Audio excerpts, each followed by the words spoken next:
Good morning dear students, how are you all? In previous video we was discuss about cell organelles and their functions.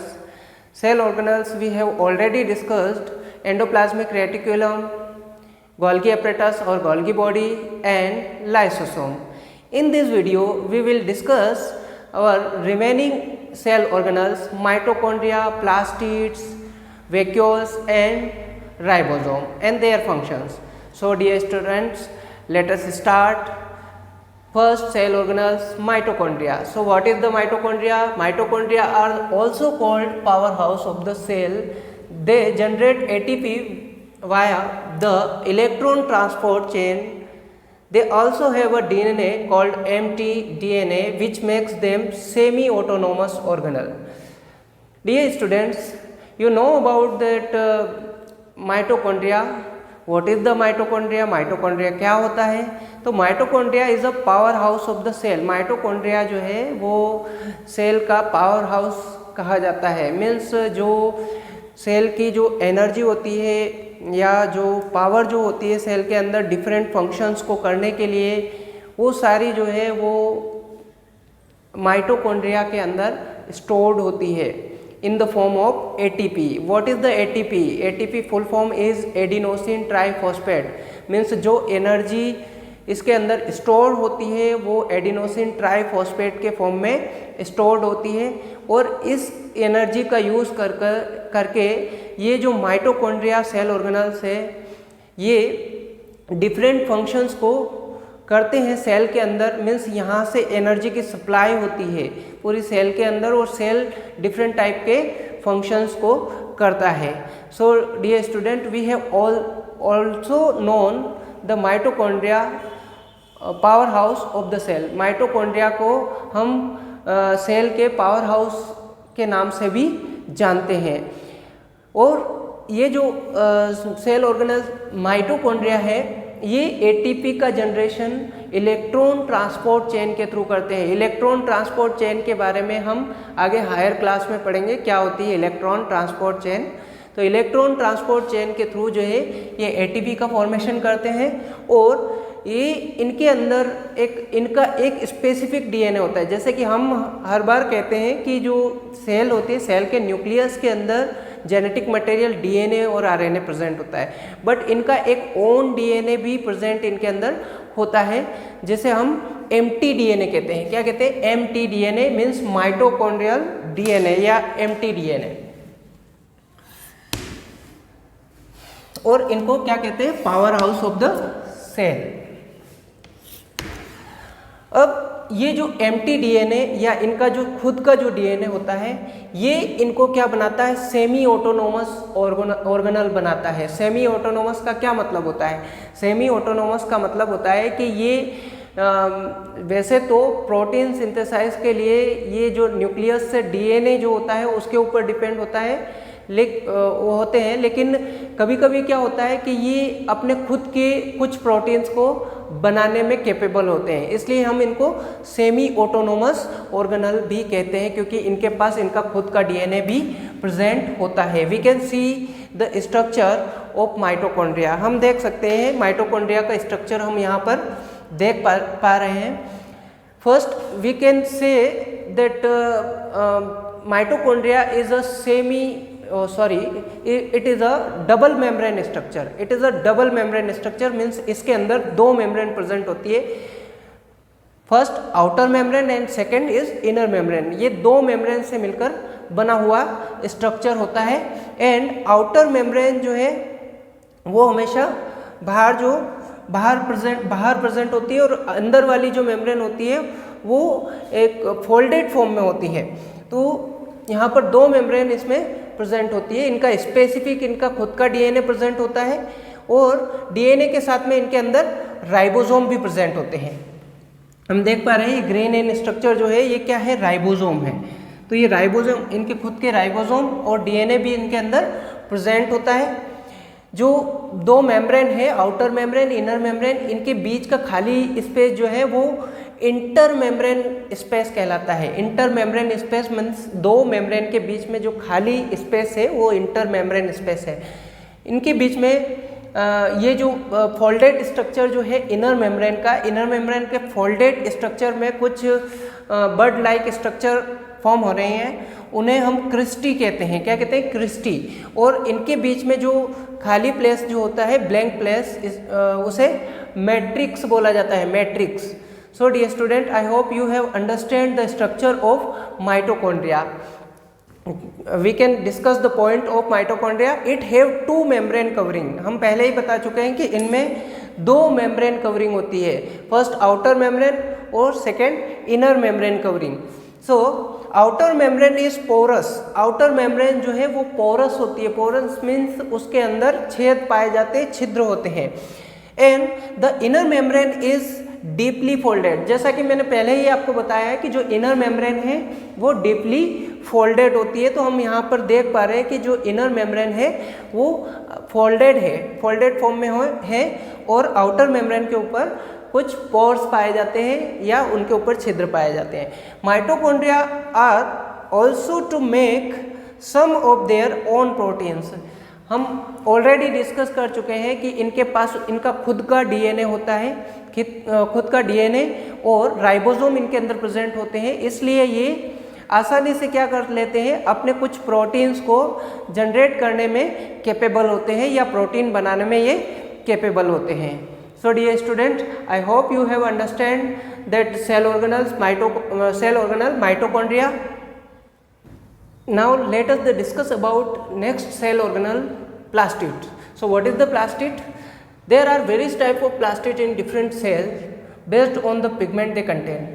जो pigment ये contain करते हैं plastid, इनके basis पर ये सभी सेल के अंदर अलग अलग प्रकार के होते हैं, डिफरेंट होते हैं। We have already known about the plastid. Plastid is present only in the plant cell. Plant cell के अंदर ही ये पाई जाती है। हम इसके बारे में पहले से जानते हैं कि प्लास्टिड केवल प्लांट सेल में पाई जाती है। The chloroplast is the plastid where the photosynthesis occurs.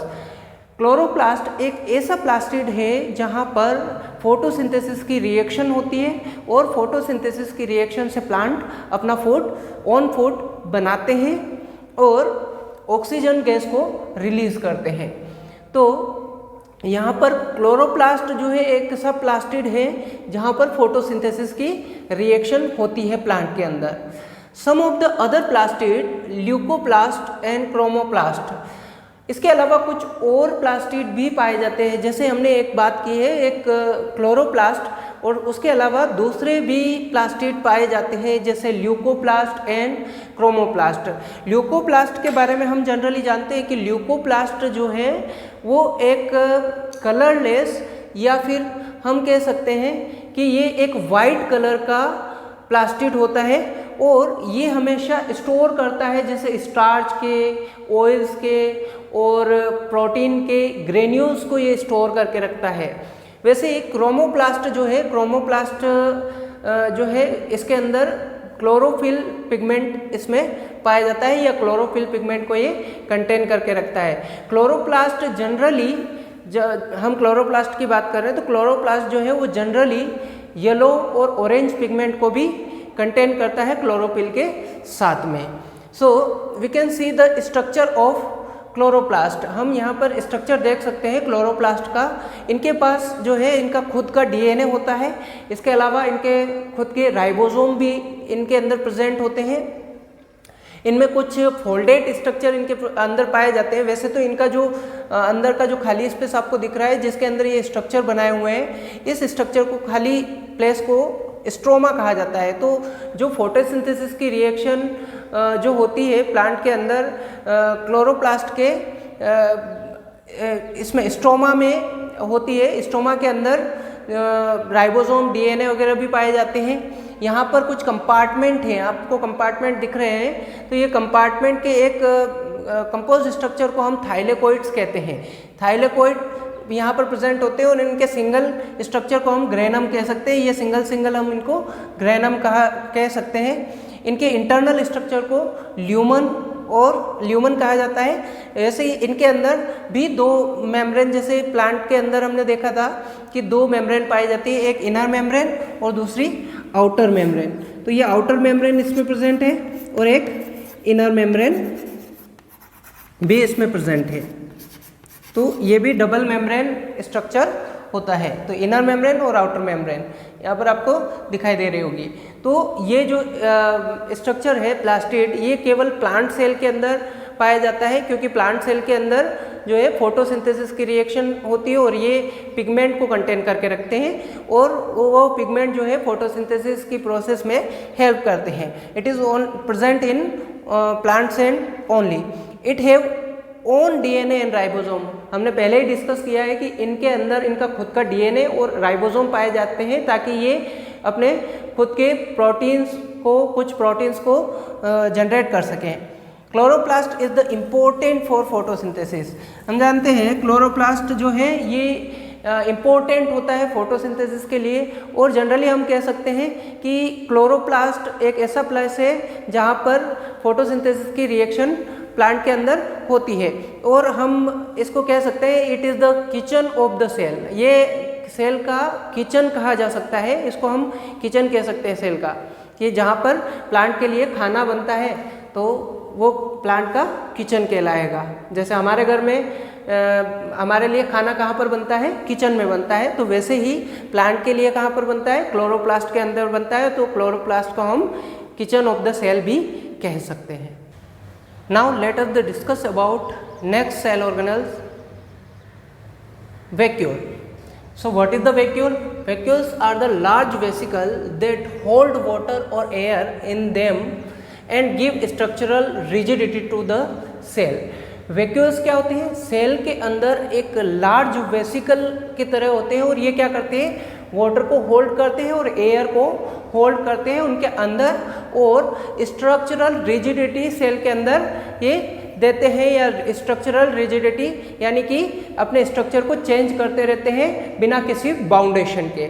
Vacuoles are common in plant sales.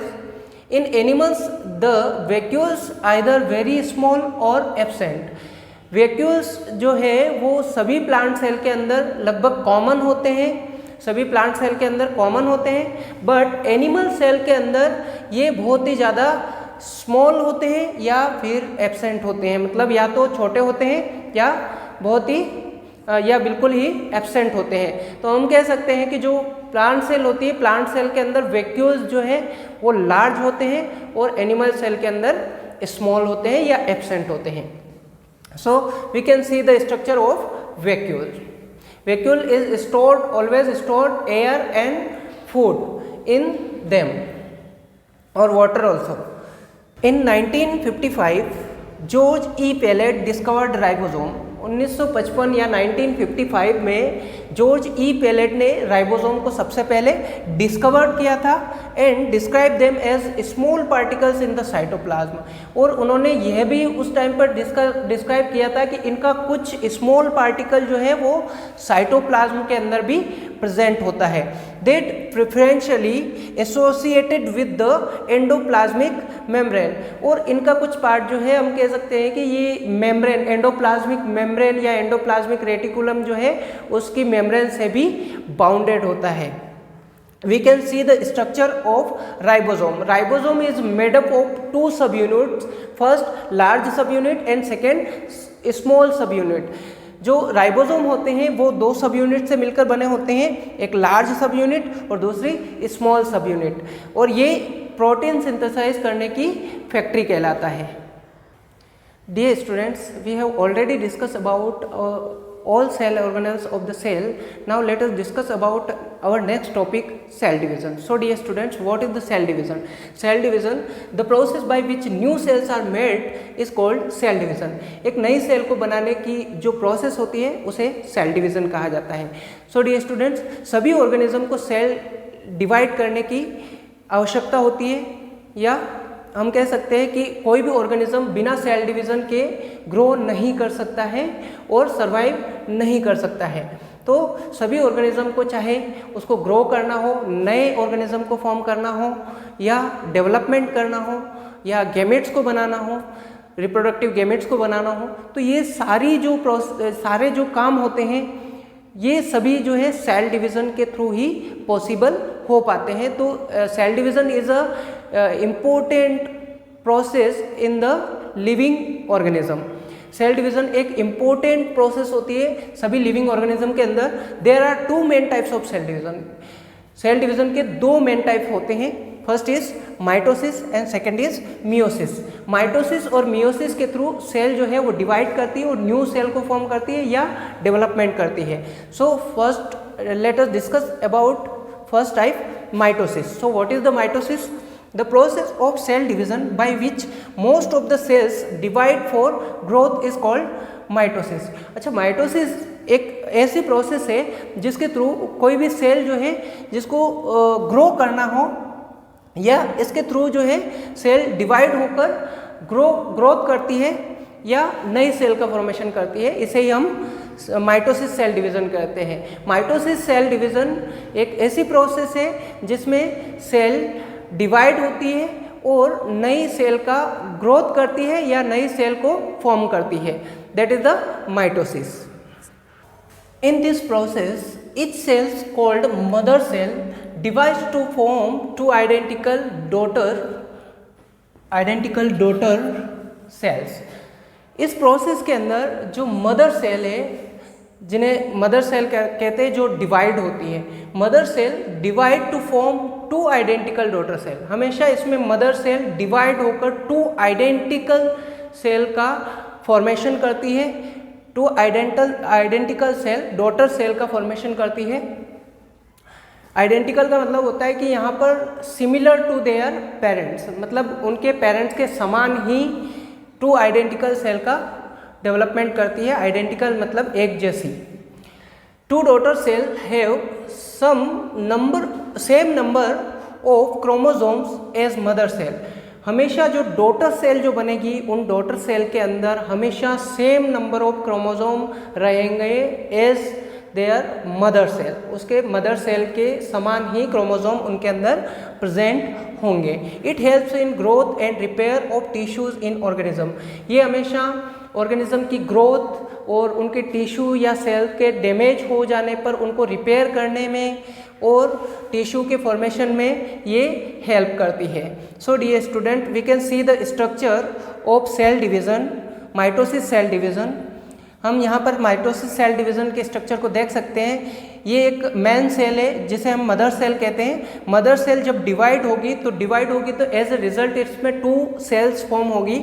दोनों सेल जो है वो डॉटर सेल कहलाती है और डॉटर सेल हमेशा आइडेंटिकल होगी, एक दूसरे के समान होगी और उनमें जो नंबर ऑफ क्रोमोसोम होगा एज देयर पेरेंट्स होगा, मतलब उसके पेरेंट्स के अंदर जितने क्रोमोसोम प्रेजेंट हैं उतने ही डॉटर सेल के अंदर भी सिमिलर प्रेजेंट होंगे। हम देख सकते हैं यहाँ पर 4 क्रोमोसोम मैंने यहाँ पर ड्रॉ किए हैं, 1 2 3 4, 2 ब्लू है एंड 2 ऑरेंज। तो हम देख सकते हैं कि यहाँ पर डॉटर सेल के अंदर भी सिमिलर क्रोमोसोम प्रेजेंट है। So dear student, you have understand the mitosis cell division. Now we will discuss about second type of cell division, meiosis cell division. So dear students, what is the meiosis cell division? Meiosis cell division, meiosis is a type of cell division that reduce the number of chromosome in the parent cell by half and produce 4 gamete cell. अब जो meiosis cell division है, meiosis cell division एक ऐसी process है जिसमें जो parental cell या mother cell जब भी डिवाइड होती है तो उसमें नंबर ऑफ क्रोमोसोम जो है वो हाफ रह जाते हैं, या हम इसको एक नाम से और जानते हैं रिडक्शनल डिवीज़न। मीन्स क्रोमोसोम जो है यहाँ पर रिड्यूस होंगे, जो डॉटर सेल होगी उसमें number of chromosome come present होंगे।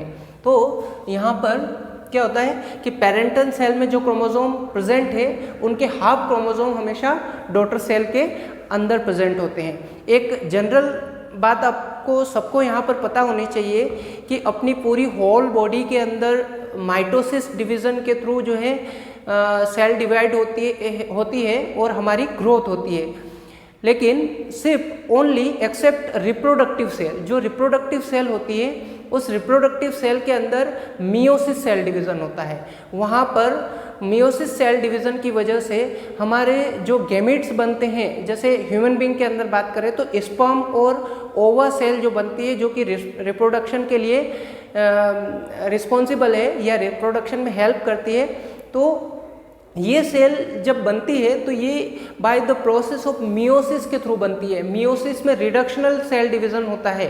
रिडक्शनल सेल डिवीज़न जैसे हमने पहले भी डिस्कस किया है कि हाफ नंबर ऑफ क्रोमोसोम या रिडक्शनल डिवीज़न इसको कहते हैं। नंबर ऑफ क्रोमोसोम यहाँ पर रिड्यूस होते हैं।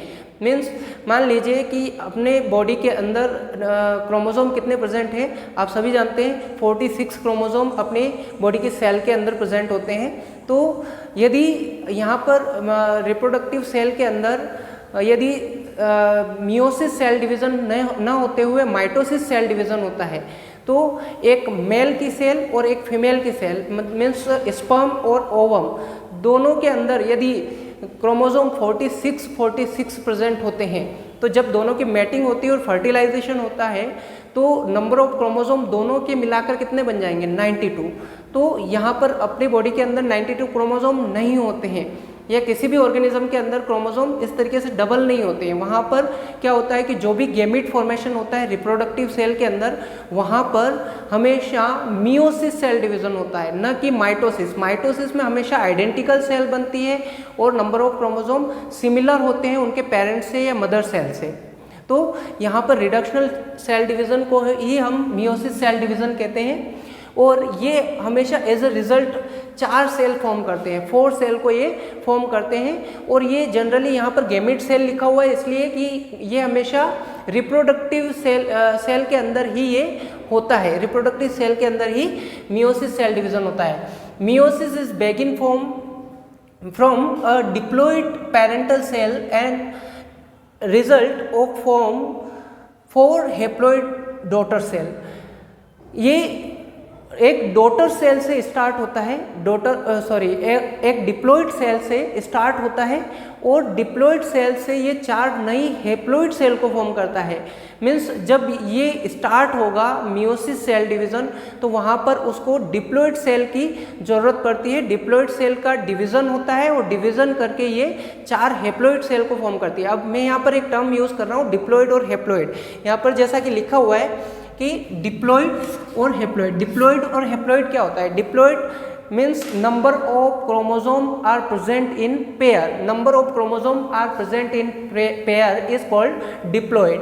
और number of chromosomes are present in single, that is called haploid. तो जब भी क्रोमोसोम पेयर में प्रेजेंट होगा उस सेल को डिप्लॉइड कहेंगे, और जब क्रोमोसोम सिंगली प्रेजेंट होंगे उन्हें हम हैप्लॉइड कहेंगे। जस्ट लाइक ह्यूमन सेल जो है, ह्यूमन सेल के अंदर 46 क्रोमोसोम प्रेजेंट होते हैं और वो 46 क्रोमोसोम जब प्रेजेंट होंगे तो उसे 2n कंडीशन कहेंगे। n मतलब नंबर ऑफ क्रोमोसोम। तो नंबर ऑफ क्रोमोसोम कितने होंगे? n means number of chromosome. तो नंबर ऑफ क्रोमोसोम कितने प्रेजेंट होते हैं? 23। बट अगर हम 2n लिखते हैं तो ये n के प्लेस पर हम क्या लिखेंगे? 23। 2 × 23। तो नंबर ऑफ क्रोमोसोम अपने सेल में कितने हो जाएंगे? 46। तो जब डिप्लॉइड लिखा हो तो समझ लीजिए कि हम पेयर की बात कर रहे हैं। ये ह्यूमन का एग्जाम्पल है, तो ह्यूमन में 46 क्रोमोसोम होते हैं, इस वजह से यहाँ पर मैंने 46 लिखा हुआ है।